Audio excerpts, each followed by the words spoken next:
He is there. Let us know. There you are, right there, live and in person. Let us know. What is it like? You've been able to get on the scene. What are you seeing? Well, I got in here really late last night, and when I got here, I couldn't really see anything. But as the daylight started to come in and dawn broke, I was able to see just the total destruction everywhere. I mean, the tornado came straight through the town and has basically destroyed almost every building in town, most of the houses. There's not a building that's untouched, from the police department to the city hall to the courthouse. Every building has extensive damage. Many houses were leveled to the ground. I was able to talk with some of those people that were here last night when the tornado hit in their houses. And some of them I couldn't believe that they actually were able to live through it. Unfortunately, many people did not. There have been, I think, maybe 14 lives that were lost. And one of the gentlemen that I talked to was telling me about how he was able to make it, and he could not believe that he lived and his mother lived through it. And but unfortunately, his sister was right down the road in a trailer, and she did not make it. And it's very heartbreaking. You know, as a journalist, you come and you shoot something like this, but it's hard not to become emotionally tied to these people who have lost everything. It's just very painful to see. Andrew, this is a devastating situation. We're getting a look at the aerials. No question that you would be personally attached to seeing something like this and hearing these painful stories. In the night last night, this wedge tornado came through. It could have been as much as a mile wide. That's why we have such big destruction here. Behind you, I was able to see that there are some cars and some movement. So much of the town, like the west side of Rolling Fork, maybe all of it destroyed. Who are the people who are behind you? What kind of activity is going on right where you are? So a lot of the people that were here last night when the tornado hit have been displaced. They found a place to take shelter or to rest last night, and now they are trying to come back and basically collect their belongings and collect their lives together. They're looking for personal, sentimental items, and they're looking for valuable items. And they're going through their homes trying to find anything that they can because it's all lost. Many of the people that I talked to didn't have any type of insurance on their vehicles, and their vehicles are just completely destroyed and gone. And that's a large investment for them for something that they have paid a lot of money for that they don't have insurance on. So there's also a lot of first responders that are here, a lot of volunteers that are here just to cut down limbs, to give out water, to give out food, and to help a lot of these people that are in need. We do have an update, Andrew.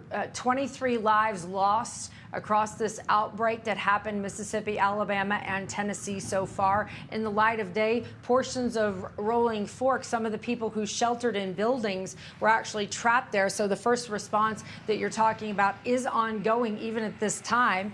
And it looks like as we go throughout the day, we may hear more stories of just the impact that happened. The mayor there of Rolling Fork, where you are, says he and his wife sheltered in their bathtub and had to be rescued basically and taken out by first responders. When you talk about this area, this portion of America and what the neighborhoods look like, can you describe some of the homes and what the structures are like and how they might withstand up against a powerful storm like a monster tornado?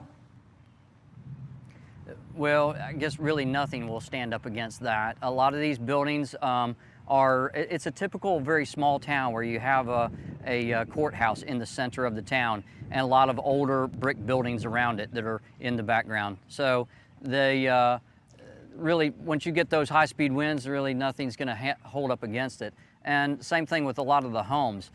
Remarkably, I went down the street and I did see a group of trailers, and they somehow were untouched by it, which usually that's not the case. But it's just a wide swath path of destruction.